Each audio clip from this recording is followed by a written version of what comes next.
Hey everyone, welcome back to another deep dive into history's most scandalous corners. Tonight we're trading medieval bedchambers for Georgian drawing rooms as we explore the Hellfire Club, 18th century England's most notorious secret society, where politicians turned debauchery into an art form and somehow convinced themselves that Satan worship was just good networking. Before we slip into those dimly lit abbeys and underground caves, go ahead and hit that like button if you're ready for another journey into aristocratic absurdity. And don't forget to subscribe for more stories about powerful people making spectacularly bad decisions. Drop a comment letting me know where you're watching from. I love seeing our global community of history enthusiasts and insomniacs unite over tales of bygone scandal. So settle in. Maybe grab a cup of tea. You'll need something proper and British for this one. And let's explore how Sir Francis Dashwood and his merry band of libertines managed to turn moral corruption into a membership requirement and made orgies a legitimate form of political discourse. Trust me, by the end of this, medieval royalty will seem positively restrained. The Hellfire Club of Georgian England, also known as the Order of the Knights of St.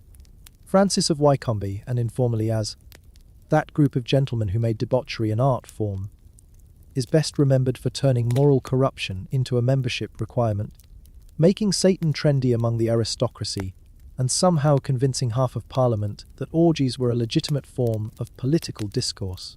Founded by Sir Francis Dashwood in 1749, the club operated out of Medmenham Abbey, a picturesque ruin on the Thames that Dashwood had renovated specifically for activities that would have made medieval monks weep into their prayer books. The motto over the entrance read, "Face Cavuldrus, do what thou wilt," which was essentially an 18th century way of saying, house rules don't apply here, gentlemen. Dashwood himself was a study in contradictions, a respected member of Parliament by day, Chancellor of the Exchequer, and a devout practitioner of activities that would have gotten him excommunicated, imprisoned, and possibly burned at the stake had anyone possessed sufficient evidence. He collected libertine philosophy, the way other men collected fine art, and his personal library contained enough scandalous literature to corrupt an entire seminary. Not that he was trying to corrupt seminaries, though one suspects he wouldn't have objected to the idea. The membership read like a who's who of Georgian England's most notorious figures. John Wilkes, the radical politician who made sedition fashionable, attended regularly when he wasn't busy being expelled from Parliament or fleeing to France to avoid imprisonment. The Earl of Sandwich, yes. The man who invented the sandwich was such a devoted member that he reportedly once gave a toast to Satan while dressed as a high priest, which says something about both his commitment to the club and his questionable understanding of appropriate dinner conversation. Then there was Paul Whitehead, the club's poet laureate, whose job description apparently included writing pornographic verses for entertainment and burning all evidence upon his death, which he did with admirable thoroughness. Thomas Potter, son of the Archbishop of Canterbury, joined specifically to horrify his father, which was either an act of teenage rebellion taken to aristocratic extremes, or the most expensive daddy issues in British history. The club's activities were a carefully choreographed blend of political satire, religious parody, and what contemporary sources delicately termed Congress with ladies of negotiable virtue. Members would dress as monk choice that demonstrated either impressive irony or catastrophic tone, deafness, and conduct mock religious ceremonies that involved considerably more nudity than traditional Anglican services. The nuns who participated were unsurprisingly not actually nuns, though they were reportedly enthusiastic about their roles in ways that would have scandalized actual convents. Meetings followed a predictable pattern: arrive at dusk, don ceremonial robes, participate in elaborate dinners featuring dishes with names that cannot be repeated in polite company, followed by activities that definitely cannot be repeated in polite company. The club's records, such as they were kept in code, though given the intellectual capacity of some members, the code may have been necessary simply to ensure basic literacy rather than secrecy. The Duke of Wharton, who had previously founded his own Hell-Fire Club in 1719, attended as a consultant of sorts, bringing decades of experience in organised debauchery. His earlier club had been shut down by the government for being too scandalous, which was quite an achievement considering this was the same government that routinely ignored public hangings as entertainment and considered baiting a legitimate sport. The meetings at Medmenham Abbey became legendary, though most of the legends were probably exaggerated by people who weren't actually there but enjoyed a good scandal. Members would arrive by boat, travelling up the Thames under cover of darkness like libertine Vikings. The abbey itself had been decorated with erotic art and furnished with private chambers that Dashwood had specifically designed for activities that required both privacy and easy clean-up. One particularly memorable evening involved a member, sources diplomatically avoid naming him, though contemporary gossip pointed to Lord Le Despencer, who became convinced that he had actually summoned the devil during one of their mock ceremonies. The devil in question was reportedly another member dressed in an elaborate costume, but the believer spent the rest of the evening confessing his sins to anyone who would listen, which rather defeated the purpose of a secret society dedicated to sinning. The club's influence on British politics was both subtle and ridiculous. Important government decisions were allegedly made during their gatherings, though one wonders about the quality of policy discussions conducted while wearing monks' robes and surrounded by naked actresses. The American colonial policy, the handling of various European wars, and domestic taxation were all topics that came up during club meetings, usually between courses of dinner and whatever entertainment followed. Benjamin Franklin, during his time in London, was rumoured to have attended several gatherings, though he denied it publicly while privately maintaining correspondence with several members that suggested he found their company intellectually stimulating, if morally questionable. His letters to Dashwood contain enough innuendo to stock a moderately sized brothel, though Franklin's definition of innuendo was admittedly broader than most people's definition of explicit content. The club's attitude toward women was complicated in ways that reflected 18th century society's general confusion about female participation in public life. Women were simultaneously excluded from official membership and essential to the club's activities, serving as entertainment, inspiration, and occasionally as surprisingly effective political advisors. Several prominent courtesans of the era maintained long-term relationships with club members and wielded considerable influence over both club policy and government decisions. Nancy Parsons, mistress to the Duke of Grafton, was a regular presence at club gatherings and reportedly had more political insight than half the cabinet. Her suggestions regarding colonial policy were taken seriously by men who simultaneously refused to acknowledge that women were capable of rational thought. The contradiction seemed to escape everyone involved, though it certainly didn't escape contemporary satirists. The club's religious parodies grew increasingly elaborate as members competed to outdo each other in creative blasphemy. They held black masses that featured altered liturgy, reversed crosses, and ceremonial elements that would have given actual Satanists organizational envy. The irony, of course, was that most members remained nominally Christian and continued attending regular church services, apparently seeing no contradiction between Sunday morning prayers and Saturday evening devil worship. Lord Byron, though born too late to be an original member, claimed spiritual succession to the club and maintained that his own scandalous behaviour was directly inspired by their example. His affairs, scandals, and general commitment to shocking society were, he insisted, a continuation of their tradition, though his methods were less organised and more personally destructive.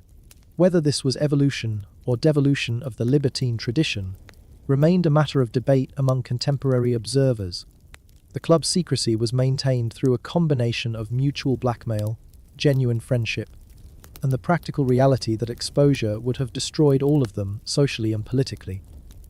Members took turns hosting gatherings, rotating between Medmenham Abbey, various London townhouses, and country estates, always with elaborate precautions to avoid detection by authorities, spouses, or journalists. The precautions sometimes bordered on the ridiculous. Members would arrive at gatherings using different routes, disguised as servants, merchants, or clergymen, the last being particularly ironic given their activities. Coded messages were sent through legitimate business correspondence, with references to philosophical discussions and classical studies, that fooled exactly no one but provided plausible deniability. One legendary gathering in 1762 allegedly involved the entire cabinet, minus the Prime Minister, who had declined the invitation on grounds of having a prior engagement with moral rectitude. The gathering was said to have included a debate on tax policy conducted while the participants were dressed as Roman senators and attended by women costumed as Vestal virgins.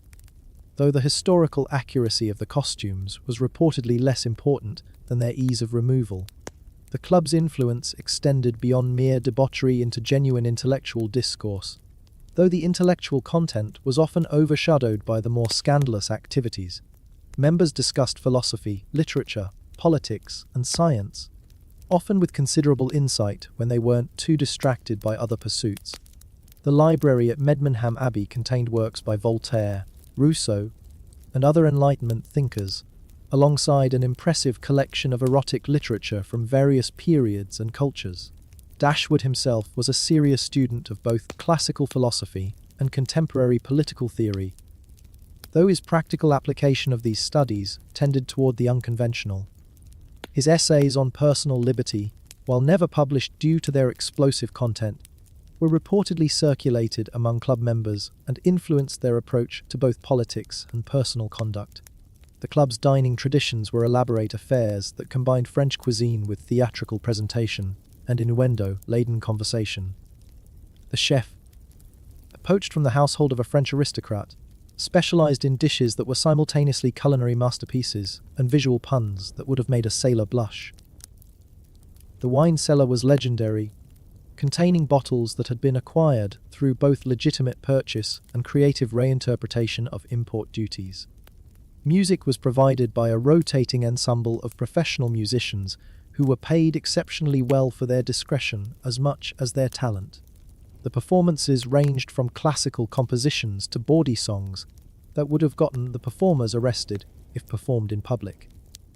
Several pieces were commissioned specifically for the club, including a cantata celebrating the virtues of adultery and a symphony that incorporated sound effects that cannot be described in family publications. The club's decline began in the 1760s as members aged, died, or were forced to moderate their behavior due to increasing political responsibilities.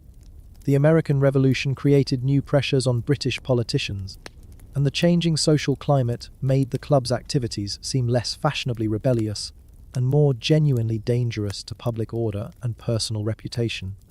John Wilkes's expulsion from Parliament and subsequent legal troubles highlighted the risks of maintaining such associations. His inflammatory political writings had made him a target for government persecution, and his connection to the club provided additional ammunition for his enemies. Other members began quietly distancing themselves from both Wilkes and the more extreme club activities. The death of several founding members in the late 1760s robbed the club of its most committed organizers and financiers. Paul Whitehead's death in 1774 was particularly significant, as he had served as the club's unofficial chronicler and primary poet. His final act of burning all club records ensured that much of their history would remain speculation rather than documented fact. Dashwood himself gradually withdrew from active participation as he took on greater government responsibilities and aged into something resembling respectability. His appointment as Chancellor of the Exchequer required a level of public propriety that was incompatible with leading Satan-worshipping orgies, though he reportedly maintained private correspondence with former members well into the 1770s. The abbey itself was eventually converted into a more conventional residence, though Dashwood retained some of the decorative elements that had made it famous among the initiated. Visitors in later years reported seeing artwork and architectural details that seemed oddly out of place in a respectable country house, though most were too polite to ask for explanations. The club's legacy in British politics was complex and largely unacknowledged publicly. Several major policy decisions of the 1750s and 1760s had been influenced by discussions at club gatherings, though the specific connections remained matters of speculation. The American colonial policies that eventually led to revolution had been debated extensively among members, with some advocating for harsher measures and others counselling moderation. The club's attitude toward religion had a lasting impact on British intellectual life. contributing to the growing skepticism toward established authority that characterized the later 18th century. While few members became outright atheists, most developed a more flexible approach to religious doctrine that influenced their political and social views. This intellectual evolution contributed to the gradual liberalization of British society, though the connection was rarely acknowledged openly. The sexual attitudes promoted by the club had mixed effects on British social development. On one hand, the emphasis on personal freedom and rejection of conventional morality contributed to a more open discussion of sexuality among the educated classes. On the other hand, the club's approach to women remained fundamentally exploitative, treating them as entertainment rather than equal participants in intellectual or political discourse. Contemporary European observers viewed the club with a mixture of fascination and horror. French libertines considered the British approach to debauchery charmingly amateurish, but admired their organizational skills and political influence. German philosophers were more critical, seeing the club as evidence of British moral decline and intellectual confusion. The club's influence on literature was more lasting than its political impact. Several members wrote poetry, essays, and fiction that reflected their experiences, though usually in heavily disguised form. The Gothic novel tradition that emerged in the late 18th century showed clear influence from club activities, with its emphasis on mysterious societies, ancient buildings used for questionable purposes, and the blurring of religious and sexual themes. Horace Walpole, though never a member, maintained friendships with several club participants and incorporated elements of their activities into his fiction. His novel, The Castle of Otranto, contained several scenes that contemporary readers would have recognized as inspired by club gatherings, though Walpole was careful to present them as medieval rather than contemporary activities. The club's architectural legacy survived in the modifications Dashwood made to Medmenham Abbey and his family seat at West Wycombe Park. The caves beneath West Wycombe, carved specifically for club activities, remained largely intact and eventually became a tourist attraction, though guided tours diplomatically omitted details about their original purpose. The labyrinthine passages, decorated chambers, and hidden rooms provided a physical reminder of the club's commitment to both secrecy and spectacle. The social connections formed during club gatherings had lasting effects on British aristocratic life. Members maintained friendships and political alliances that extended well beyond their shared debauchery, creating informal networks of influence that operated parallel to official government structures. These relationships affected everything from marriage negotiations to business partnerships to military appointments. The club's approach to entertainment influenced broader trends in aristocratic social life. The emphasis on theatrical presentation, elaborate costumes, and choreographed scandal became standard features of high society gatherings throughout the Georgian period. While few other organizations matched the club's commitment to systematic transgression, many adopted their techniques for creating memorable social experiences.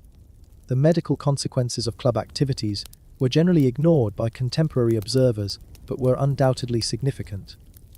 The combination of excessive drinking, sexual activity with multiple partners, and general disregard for personal health took its toll on members' longevity and quality of life. Several members died relatively young from causes that modern medicine would recognize as related to sexually transmitted diseases, though 18th century physicians diagnosed their conditions more diplomatically. The psychological effects of sustained participation in club activities were similarly unexamined, but probably substantial. The constant alternation between public respectability and private transgression required a level of compartmentalization that would have challenged even modern understanding of mental health. Several members developed what contemporary observers called melancholy, or nervous disorders, that may have been related to the stress of maintaining their double lives. The club's financial impact on its members was considerable, but rarely discussed openly. The costs of maintaining suitable residences for gatherings, providing elaborate entertainment, and supporting the various women associated with club activities strained even aristocratic budgets. Several members accumulated significant debts that affected their political independence and personal relationships.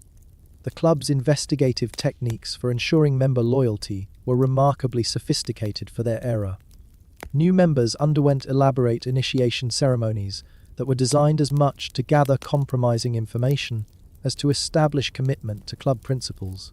The resulting web of mutual blackmail ensured that secrets remained secret, though it also created an atmosphere of perpetual tension that eventually contributed to the club's dissolution.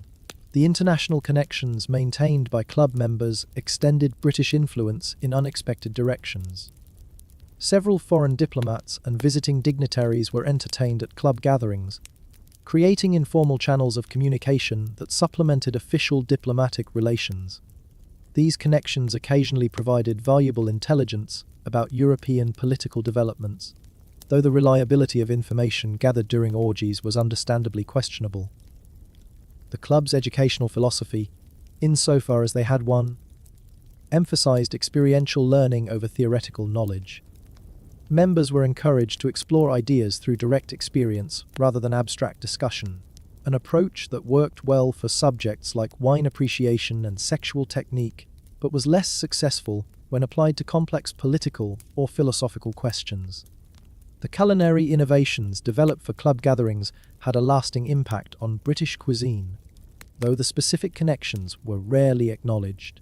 Several dishes that became staples of aristocratic entertaining were first developed by the club's French chef, though their original presentations had been considerably more risque than their later adaptations.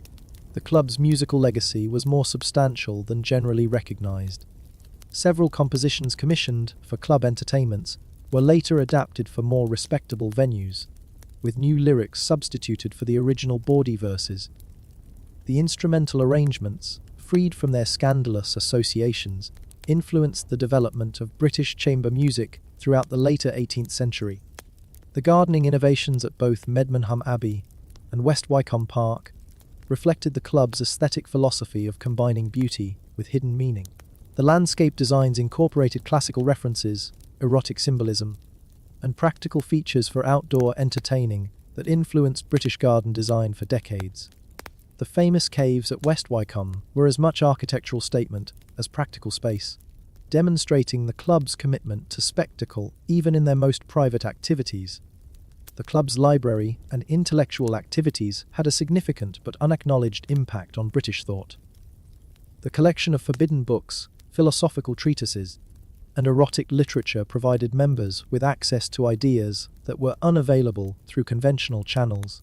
The discussions generated by these materials influenced their political and social views in ways that extended well beyond their immediate circle.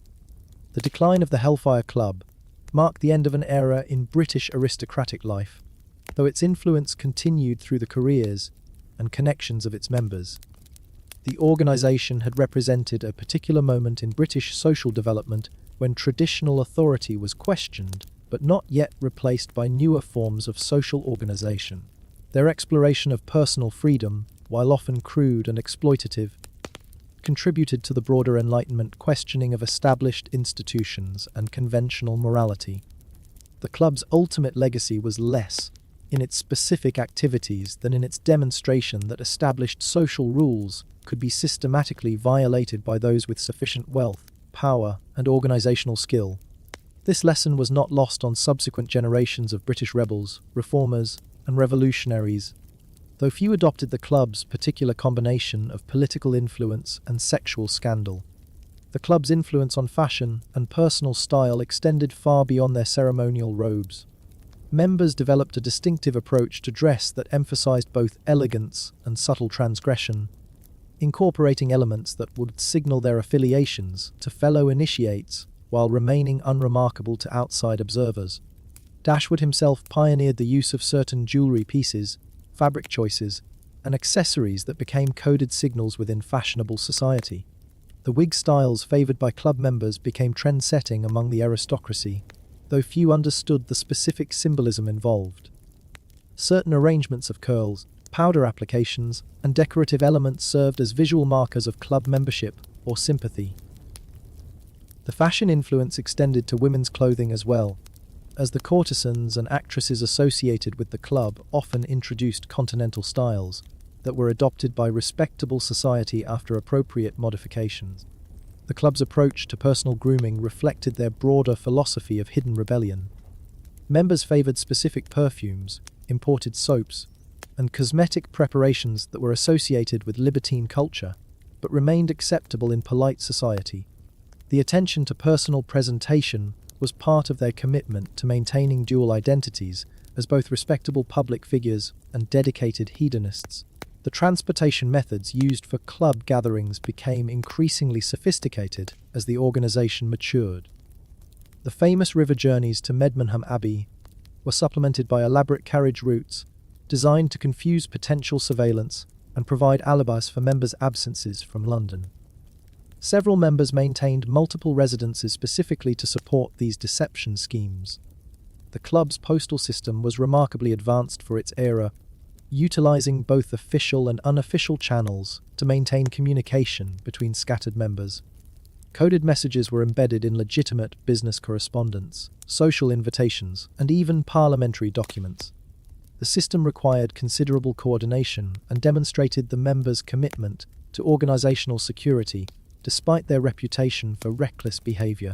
The seasonal calendar of club activities reflected both practical considerations and symbolic importance. Summer gatherings at country estates allowed for more elaborate outdoor entertainments and reduced the risk of detection by London-based authorities. Winter meetings in urban settings provided opportunities for political coordination and the recruitment of new members from among visiting dignitaries and social climbers. The club's relationship with contemporary scientific developments was more complex than generally recognized. Several members were genuinely interested in natural philosophy, chemistry, and mechanical innovations, though they often applied their knowledge in unconventional ways. The electrical experiments conducted at some gatherings were reportedly both scientifically valid and sexually stimulating, demonstrating the club's ability to combine intellectual curiosity with physical pleasure. The astronomical observations conducted from the caves at West Wycombe served multiple purposes: legitimate scientific research, astrological consultation for timing ceremonies, and practical navigation for members arriving by unusual routes. The sophisticated equipment installed in these underground chambers reflected both Dashwood's scientific interests and his commitment to creating impressive theatrical effects for club rituals. The club's influence on contemporary architecture extended beyond their own properties to buildings designed by member architects for other aristocratic clients. Certain design elements, room arrangements, and decorative motifs associated with club activities appeared in country houses throughout England, though their significance was usually disguised through classical references and conventional artistic themes. The engineering projects undertaken at club properties demonstrated remarkable technical sophistication. The cave system at West Wycombe required advanced knowledge of structural engineering, ventilation systems, and hydraulic management. The artificial lake created for boat arrivals at Medmenham incorporated contemporary hydraulic engineering techniques that were later adopted for more conventional landscaping projects. The club's medical practices, while generally ignored by historians, reflected contemporary understanding of health and pleasure.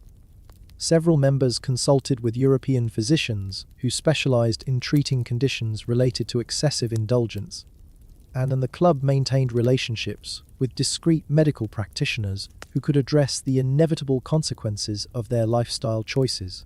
The pharmaceutical knowledge accumulated by club members was surprisingly extensive, encompassing both legitimate medical treatments and substances used for enhancing various forms of entertainment. The club's library contained medical texts, herbals, and treatises on chemistry that provided guidance for preparing various compounds used in their ceremonies and private activities. The club's approach to personal security evolved considerably as their activities became more elaborate and potentially compromising. Members developed techniques for detecting surveillance, managing potentially hostile witnesses, and maintaining alibis that would satisfy both legal authorities and suspicious spouses. These skills occasionally proved useful in their legitimate political careers. The blackmail networks that emerged from club activities were remarkably sophisticated, operating through intermediaries and indirect pressures that made direct connections difficult to prove. Members used compromising information not primarily for financial gain, but for political influence and social protection, creating webs of mutual dependence that extended far beyond the club's official membership. The club's influence on contemporary journalism was largely negative, but significant. Several prominent writers and publishers were either members or had been compromised through club activities, resulting in favourable coverage or convenient omissions in press accounts of members' public careers. The manipulation of public opinion through controlled information became one of the club's most effective tools for protecting its interests. The legal strategies developed by club members for avoiding prosecution became models for aristocratic scandal management throughout the Georgian period. The techniques for challenging evidence, discrediting witnesses, and manipulating judicial procedures were refined through defending club-related incidents and later applied to protect members in unrelated legal difficulties. The club's approach to estate management reflected their broader philosophy of hidden transgression. Several members restructured their property holdings, modified their wills, and adjusted their financial arrangements to protect both their families and their club associates from potential scandal. These legal innovations influenced aristocratic property management for decades. The international intelligence gathered through club activities was surprisingly valuable to British foreign policy. Visiting diplomats, foreign merchants, and continental aristocrats who participated in club entertainments often revealed information about European political developments that supplemented official diplomatic sources. The informal nature of these revelations made them particularly valuable for understanding private motivations behind public policies. The club's influence on British colonial policy was exercised primarily through members' positions in Parliament and government ministries rather than through formal club decisions. However, the personal relationships formed during club gatherings affected voting patterns, administrative appointments, and policy discussions in ways that had lasting consequences for imperial development. The trading connections established through club networks facilitated both legitimate commerce and activities that existed in legal grey areas. Members used their international contacts to arrange private importation of luxury goods, artwork, and materials that might not have been available through conventional channels. These commercial relationships occasionally provided cover for more questionable transactions. The club's influence on military policy was exercised primarily through members who held senior positions in the army and navy. Promotion decisions, strategic planning, and resource allocation were all affected by relationships formed during club activities, though the specific connections were carefully concealed from official scrutiny. The recruitment strategies employed by the club became increasingly sophisticated as membership grew more selective and security concerns intensified. Potential members underwent extended observation periods during which their discretion, loyalty, and compatibility with club culture were carefully evaluated. The selection process ensured both suitable participants and effective security. The club's approach to managing aging membership reflected broader aristocratic concerns about maintaining dignity while accommodating physical limitations. Older members were gradually transitioned to advisory roles that allowed them to maintain their social connections while reducing their participation in the more physically demanding aspects of club activities. The succession planning for club leadership was complicated by the need to balance organizational continuity with security requirements. Potential leaders required not only personal charisma and organizational skills, but also sufficient wealth to support club activities and enough political influence to protect members from potential prosecution. The club's dissolution was gradual rather than sudden, reflecting changing social conditions rather than specific scandals or external pressures. Members gradually reduced their participation as their public responsibilities increased, their physical capabilities declined, or their personal circumstances changed in ways that made continued involvement impractical or dangerous. The final gatherings of the club in the late 1770s were reportedly more nostalgic than hedonistic, with surviving members sharing memories of their younger days rather than creating new scandals. The formal dissolution was never announced, and the club simply faded away as members died, moved abroad, or found other outlets for their energy and interests. The disposal of club assets and records was handled with the same attention to security that had characterized their active operations. Properties were sold or converted to conventional uses, compromising documents were destroyed, and artifacts were dispersed among members or donated to institutions where their original significance would be forgotten. The club's influence on subsequent generations of British aristocrats was transmitted primarily through family connections and social networks, rather than direct institutional succession. The sons and protégés of club members carried forward certain attitudes, practices, and connections that shaped British elite culture throughout the late 18th and early 19th centuries. The romantic idealization of the club that emerged during the Victorian era bore little resemblance to the historical reality, but served important cultural functions. The transformation of genuine scandal into literary romanticism reflected broader changes in British attitudes toward aristocratic access and individual freedom. The archaeological evidence of club activities discovered during later renovations and excavations provided tantalizing glimpses of their actual practices while raising more questions than it answered. The artifact's architectural modifications and documented remains found at former club properties confirmed some aspects of their reputation while challenging other assumptions about their activities. The scholarly rehabilitation of the club that began in the 20th century attempted to place their activities within broader contexts of Enlightenment thought, political development, and social change. These academic studies, while more balanced than earlier accounts, often struggled to reconcile the club's intellectual pretensions with their practical dedication to systematic debauchery.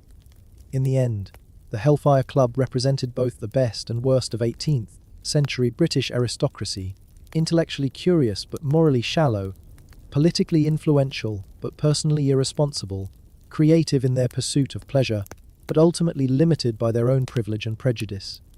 They were, in short, exactly the sort of people who would create a secret society dedicated to sinning systematically and then be genuinely surprised when it eventually caused them problems. Not the worst organisation in British history, but definitely one you wouldn't trust with your daughter, your government, or your immortal soul.